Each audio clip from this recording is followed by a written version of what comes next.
তোমরা কি জানো সবচেয়ে বড় মিসকিন কে? সবচেয়ে বড় মিসকিন কে? দরিদ্রকে? সাহাবীরা বলছেন আমরা তো মনে করি যার কাছে অর্থ সম্পদ কম সেই বড় মিসকিন। আল্লাহ রাসূল বলছেন ভুল।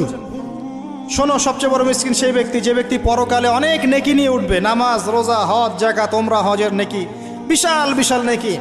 এরপরে সে দেখবে সামনে মানুষ দাঁড়িয়ে আছে, কারো গীবত করেছে, কাউকে তহমত দিয়েছে, কাউকে অপবাদ দিয়েছে, কারো টাকা চুরি করেছে, কাউকে অন্যায়ভাবে জুলুম করেছে, কাউকে পিটিয়েছে, কারো সম্পদ লুট করেছে ইত্যাদি।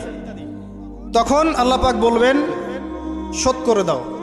কিভাবে শোধ করা হবে? ফেরেশতারা জিজ্ঞাসা করবেন, আল্লাহর পক্ষ থেকে হুকুম আসবে এই ব্যক্তির নেকিগুলোকে ওদের আমল নামে কনভার্ট করো। বলছি শেয়ার ইট পাস করে দাও। ওটা আরো বড় টেকনোলজি হবে ইনশাআল্লাহ তাআলা। বলার সাথে সাথেই আপনার নেকি আমার নেকি দেখা যাবে চলে গেছে, নাউজুবিল্লাহ।